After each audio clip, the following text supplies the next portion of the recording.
Hey guys, Matt Johnson here. I've got Aaron Wittenstein here as well. This is basically the first edition of Lead Gen TV Live. This is a Q&A episode. So we're going to talk about expired listings. We're going to go through a few things. We're going to answer some of the questions that have been posted to the Facebook group, the Lead Gen Scripts and Objections Facebook group. So as always, Aaron, how's it going today? Good. I'm doing well. How's everybody doing? You guys doing good? Very, very good. We've got two special guests with us on this one today, so I want to introduce them real quick, and then we'll get into the questions. So we've got my guy Jeff Cohn in Omaha, the founder of Nebraska's #1 selling team, Omaha's Elite Real Estate Group. Jeff, what's up? What's up, Matt? Excited to be here today. Yeah, this is going to be awesome. And then Greg McDaniel from the McDaniel-Callahan team out in the Bay Area. Greg, what is up? What up, Matt?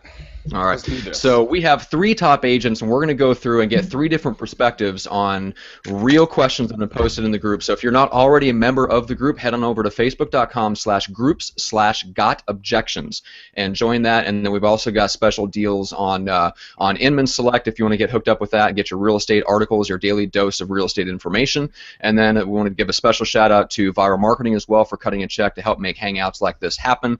Check them out at getviral.com. So with that said, let's get to the first question. So we're going to go kind of high level real quick. Aaron, we'll start with you. So Tara Sibley wants to know what gets you in the mood or helps you find your inner badass to cold call expired listings. I will show you right now. There's no real inner badass. Here is a picture of, I don't know if you can see, there's the family shots all over here. I look at that. I look at my bank account. And then I turn on Pandora. Typically, AC/DC gets me rocking and rolling. So that's what it is. Nice. Nothing special. Nothing special. Now, do you have the music just playing in like an earbud so it doesn't come through the phone microphone? Oh no, we got Pandora rocking in the office, really loud, and I keep it going through the whole time. When we get a phone call live, I bring it down a little bit, but I like having some music going. It definitely helps. All right, I like it. A little highway to hell. All right. Jeff, how about you? So when you were in your active prospecting days, what did you do to get yourself psyched? Well, Aaron nailed it. That music's a big one. Our real estate team gets together every week, and we do a call blitz together. And right before that call blitz runs, we play music for about 15 or 20 minutes, and we're blasting it. My team likes to listen to a little rap and hip-hop. And we just get it going, man. And I think it's just a mindset. I'm wired. I mean, I don't know. For someone out there that's not a high D, that needs to get in that mode, that mind frame, everyone has a different thing that inspires them. I love the vision board. I love having the family pictures. We all need to know why we're picking up that phone. What's the reason we want to get new opportunities? And then have a goal in mind. Every time you pick the phone up, have a reason you're picking it up and know that you want to meet people in person so that you can eventually sell them homes and get referrals from them. Perfect. Greg, how about you? Well, the music, like you guys said, is always a big thing, but you guys go for AC/DC, some rap. I put on Disney theme songs, like Little Mermaid, No, I'm kidding. You had me going for a second. I'm like, well, that's an interesting perspective. We're not allowing anybody else than bald guys on this from now on. This is not No, what I really do, I throw, like, I'm a big country fan, so I'll throw on some country, or I'll throw on some classic rock or some 80s or something, to get me going. I know what I'm doing every single time I get on this call, because I know that when I get on and I have a specific reason why I'm calling, I generally do calls for buyer needs or just solds. Right now, my market is really susceptible to people wanting to call me back about, hey, I have a buyer, and I kind of plead with them a little bit. I'm like, please, please, please, please call me back if you guys are thinking of selling. I had 2 people yesterday call me back specifically on that message. One guy's a pocket listing for $2 million. Another guy is a future sell for about $900,000 to $1.1 million. So pleading works, guys. Begging isn't, I guess, effective. All right. Now, Aaron, let's go back to you. So we've got a question from Leanne Jameson. She wanted to know, for those who text expires that you can't get to pick up the phone, what text gets a text or call back? Aaron, any experience with that as far as texting expireds? No, I've never texted an expired before, so I don't have a good answer. I saw somebody posted something in regards to sending a video out. I think that's something that would be unique. It was on one of the posts in the group, but I've never texted expired, so I can't speak from experience on that one. I seen that post too, and then they put up an example. So if anybody goes to the group, if you scroll down a couple of days, I think they posted an example of exactly what they had in mind too. So Jeff, when you were making expireds, I mean, texting wasn't quite as big. I mean, it hasn't been that long, but did you ever text anybody that didn't pick up the phone? Yeah, so we're texting a ton now. That's actually part of our 10-step plan. Our agents have to send out at least 2 texts in the first 14 days. But I don't think it's about what you say. I think it's about consistency. Someone eventually is going to respond if you text them enough times. So I always tell people, I had heard of a strategy where you just text and say, hey, I wanted to talk to you, or just say, hey, and leave it at that. I don't like that strategy. I'm really big on being transparent. I think you just own it. Just say, hey, I'm a real estate agent. I want to work with you. Or, hey, I'm a real estate agent. I want to help you list your house. Just tell them that, and then let them take it from there. The whole point is to engage. Yeah, I'm with Jeff on that one. You know, telling them exactly the reason why you're going to be contacting them, especially if it's cold or unwanted, it takes the fight out of the dog. You know, they're not going to lash back at you. They're like, oh, well, he already told me, now I can't yell at him for telling me. You know, that's about it. That's been one of the most powerful strategies I've ever used as well. Cool. So Radical transparency. Love it. All right. So Raymond Rivera. Hold on one second. I want to get back to that texting. Yeah. For Mojo, all you guys who use Mojo out there, they just came out with a beta program, which I tried to get on, but they only had 50 people out of all their clients. It's a texting module out of their actual dialer, so you can text out to people. So keep your eyes open for Mojo text systems. It's going to be coming down the pipe. Yeah. Interesting. Very cool. All right. So what about voicemails? So Raymond was wanting to know, for new expireds, if it goes to voicemail, do you leave a message, and if so, what do you say? So Aaron, let's start with you. I stopped leaving voicemails when they first come out.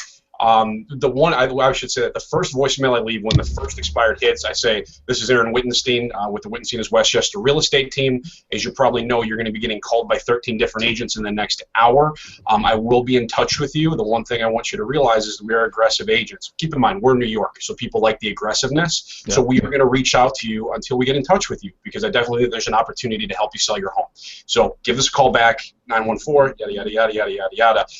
That it works, but I only leave one voicemail. That's it. After that, we call them repeatedly. Right now, we've got a 60-day call blitz that we do. Every expired gets called 60 days, morning, afternoon, and evening, until we get in touch with them. Yeah, because you've got a combination of yourself and then I think an ISA, right? Yeah, this company make calls?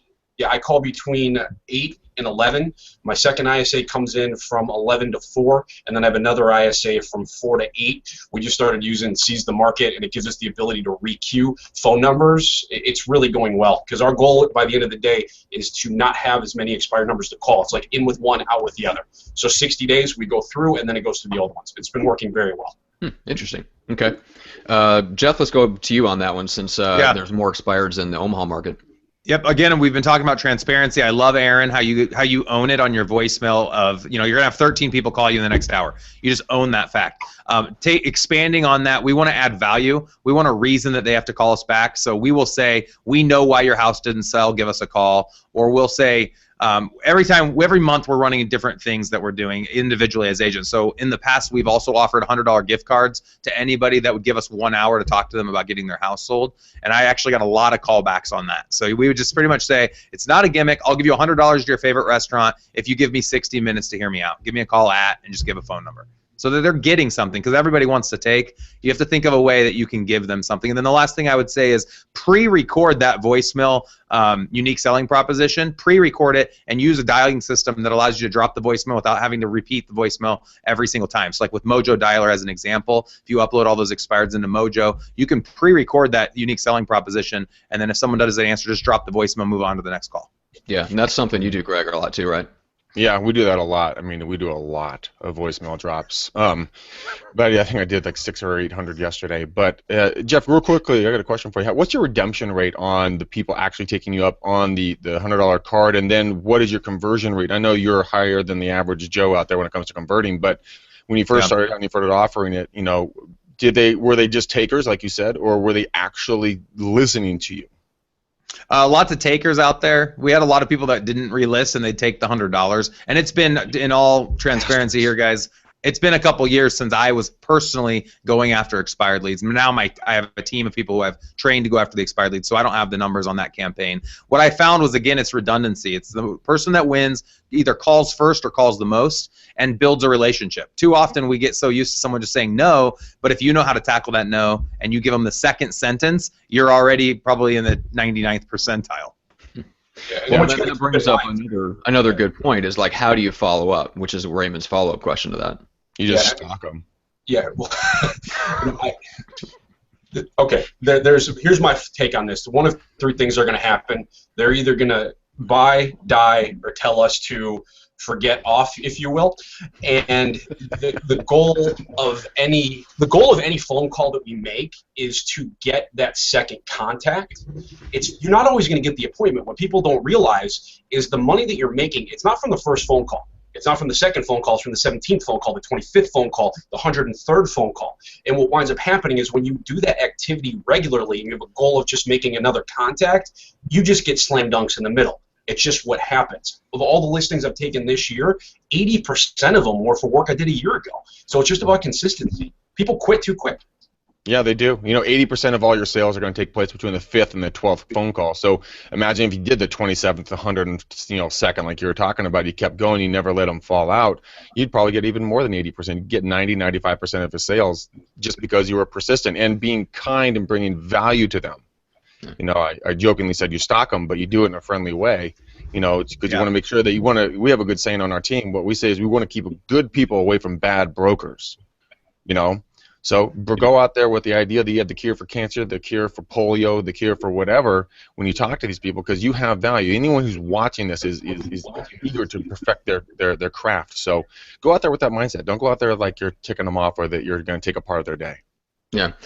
Now, Aaron, I want to bring up this next one. I don't know how much you actually run into this. I think maybe it's more of a perception than reality. But we've got two different people on the Facebook group just in the last week kind of asked the same question. Ryan Pickard and then, strangely enough, a guy named Matt Johnson in San Diego, who apparently is another agent with my same name.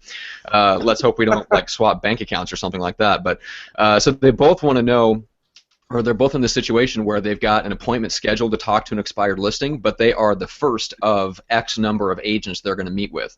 Now, from what I understand, that's almost a taboo thing. You always want to fight to be the last person, but let's say you lose that battle, and you're going into an appointment, and you're not going to be the first guy you're not going to be the last guy. You're the first of many or whatever. So, what's your objection handler to that, and how do you deal with that situation?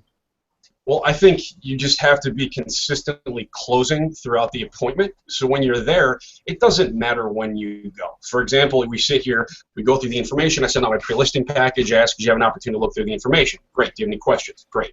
And you go through all the information, you say, let me ask you this, Matt, do you feel that my team could get the home sold for you? Yes, sure. Okay. So you feel that from everything you've seen, we could do the best job. So let's go ahead. Let's do the right thing. Let's agree to work together. I'll take the paperwork out.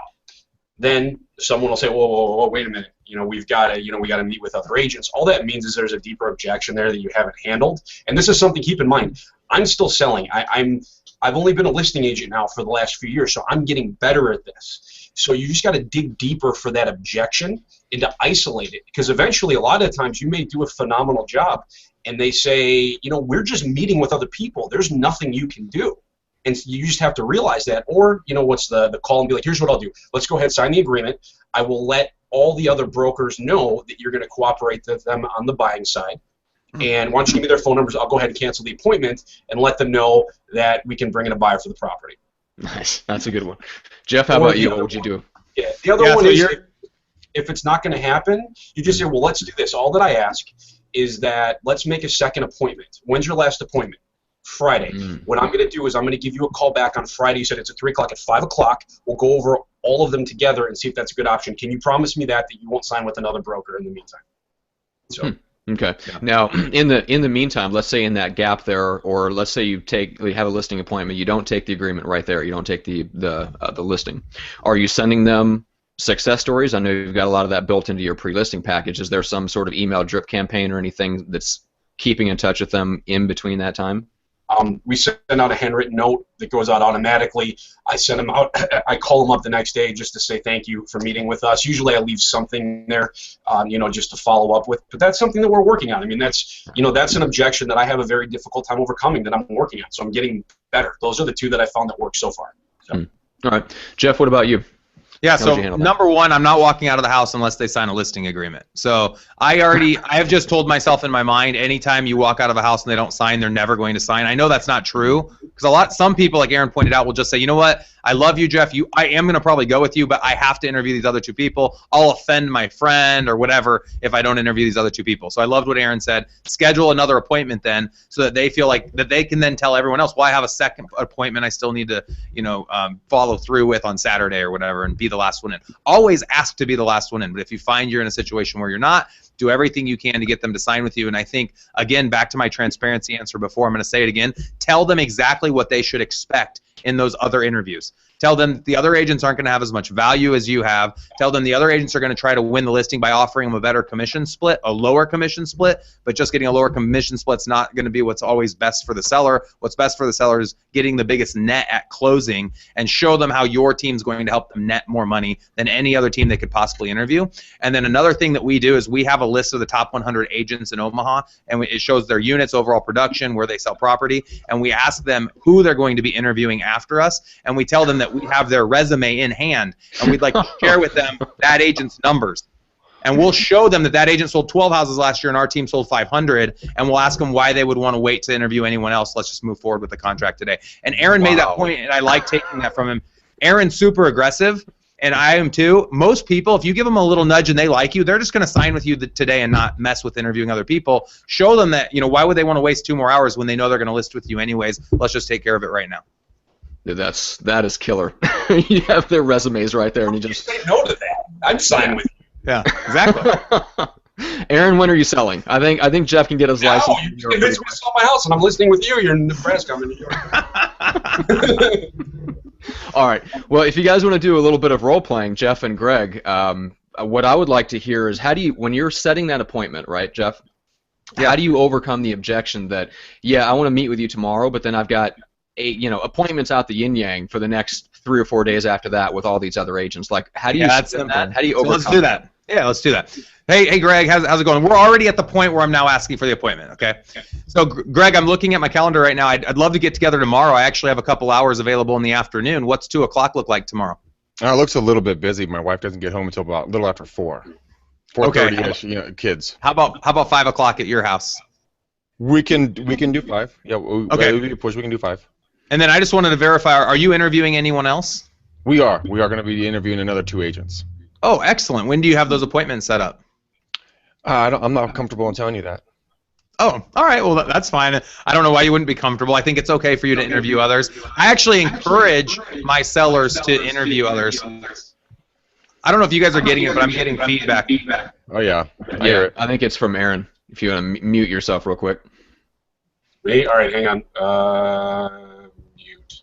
Top center. Just click that microphone. There we go. Sorry, Aaron. I'm yelling. So, I actually am really glad you're interviewing other people, Greg. I think that's a very smart idea. I think it's good because then when I come in and show you everything we offer, you'll know we offer 5 or 6 times as much as most agents in our market. So what I'd prefer doing, you don't need to tell me when those other appointments are, but I think it would work best if you interviewed me last. Would there be any time later in the week that would be more convenient where I would be the last agent to come in and do the listing presentation?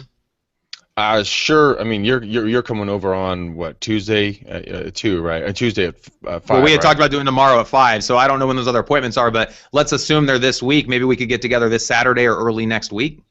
Let me talk it over with my wife, but we have a busy schedule this weekend with the kids, so okay.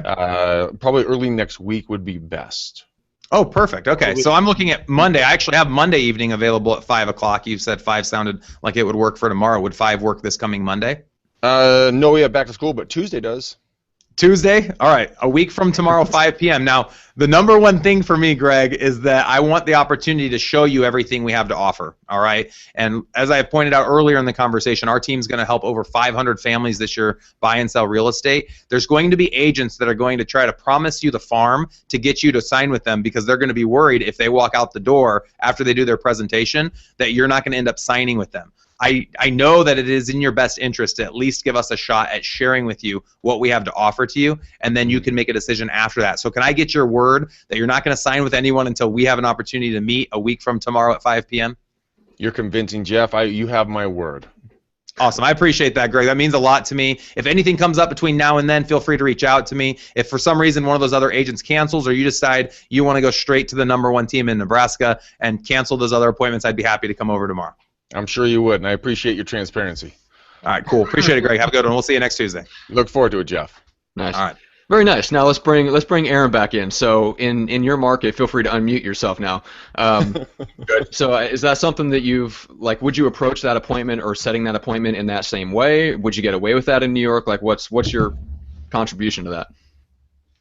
You know, the way that I look at it, yeah, you want to be the last, but I just want to make sure that I can get in is really what it comes down to. And I think a lot of it is the pre-qualification. As long as you know what you're going up against when you get there, it makes it much easier. So if you know you're going up against 3 agents, you just dig as much as you can. So I think, like I said, that strategy is awesome. I'm going to start using that now. But you know, I think that's really, really good. But I think it comes down to the prequal. And I think as long as you get good at a prequal and you know you're going up against other agents, you just have to know that you got to be that much stronger and get that much more information ahead of time so you can close them when you get there.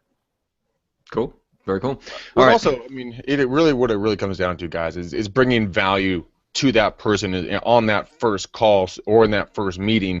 It's not about the close. I've found, at least where I am, that you know, everyone's trying to, Greg, what's the best close? What's the best close? What's the best close? It's not about the close, guys. It's about the open. You know, you want to bring so much value to that individual that they want to jump onto you right then and there and not even think about another agent or another team. Like Jeff, I mean, you lay down the number 500 homes, at like a gauntlet challenge. Like, oh yeah, another agent, bring it. Try to beat that. And I mean, what other sane human being? Of course, I always BS with you, push a little harder back on your scripting, but your scripts are solid, man. And if someone actually said, "Hey, I sell over 500 homes a year. Your competition's selling maybe 30. Do you really want that kind of a percentage difference? Backing you up in a big decision?" Right. I mean, that right there for me, that's value add.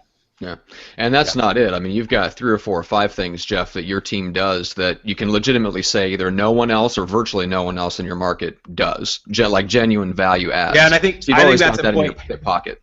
I think that's important that we address that with the audience, because not everyone's going to sell 500 houses, and that's okay. It might be a time on market. You can even get specific enough to go to the exact subdivision. If you've ever sold a house, look up the average time. Say, my average time on market in this subdivision is 2 days, because it's the only house you've ever sold in the subdivision. I mean, find something that you can sell these people. But one point I wanted to make, on our team, we always go back to the analogy of dating, and it's been a long time for me since I dated. I've been married 12 years. But if you go to date someone, and let's say at the end of the date, your goal is to get a kiss, you can't, there's no amazing close to get a kiss if you've been a complete jerk the entire date. And so it's the same thing with leads. You have to finesse that relationship so that at the very end you're getting your kiss, and it's not at the end that you win that battle. It's throughout the entire time you're communicating with them. That's true. I love it. I use the dating analogy as well, and it works so well. I actually use that for securing clients, like buyers, without a buyer broker agreement. I do the you don't want to cheat on me script. Yeah. And good Lord, that makes people flip around so quickly. Like, I don't want to cheat. But yeah, that is. I don't want to cheat. I don't want to cheat. I don't want to cheat on you. I don't want to be a bad person. Yeah, that's true. All right, and Aaron, any last words on expires before we wrap this puppy up? Man, like I will say to everybody, it's just about the expires. You just got to keep going after them. You keep trying and trying and trying and trying. You know your numbers. You go in there and build your numbers with the expires. So one thing I'll do when I go in there that's really powerful is I'll say, Mr. Seller, what I want you to realize is the average listing that we took was on the market with us prior to taking listing for 176 days. And when people listen to us on our suggestions, we'll sell your home in 29 days. Is 29 days okay? Yes. What do they say to that? There's not much you can say. You got to build that track record up. So that's one script that I use that works very well. Yeah, and then I was taking a look at your pre-listing package, and you've got other brokers, and then even Keller Williams, and then your team in comparison to the average Keller Williams broker, where it basically shows that your stats in terms of like time on market, percentage of the list sale, the sale price to list price, and all that stuff is higher even than other KW agents. So it's a great. If they take a look at that and they're looking at that, I mean, you come out looking very, very good before you even hit the ground in an appointment. Yeah, definitely. But at the end of the day, I mean, I think all you guys will agree. They got to like you for some way. You've got to connect with them in some way, shape, or form, because people do business with people they like, they respect, and they know they're good at what you do. So I mean, it's kind of that triangle that you have, and as long as you hit all 3 of those, it's very hard for someone else to overcome that. Yeah. Very true. All right, guys. Well, I think we'll wrap this one up real quick. So a couple things. Number one is if you're not already a member of the group that Aaron has founded, it's at 14,000 plus members and climbing as of last count. So facebook.com/groups/gotobjections. And then if you want to support the group and support this type of live programming, head on over to inman.com/select. And if you type in the code GOTOBJECTIONS, you actually get your first month free. So Inman has been kind enough to kind of chip in and help sponsor and support this type of show. So, and then as always, check out Viral Marketing for information on Jeff's expansion. If you'd like to look at expanding your team, if you want to start a satellite office, or you're looking for help on expanding your own team, Jeff is the go-to guy for anything having to do with expansion. Jeff, you want to give out your website and how people can connect with you?